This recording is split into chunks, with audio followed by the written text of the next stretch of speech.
divide this 72 by 5 in a long division method. So 5 times 1 is 5.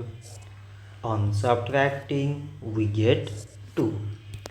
So now we put down this 2 and it is 22. So 5 times 4 is 20. On subtracting we get 2.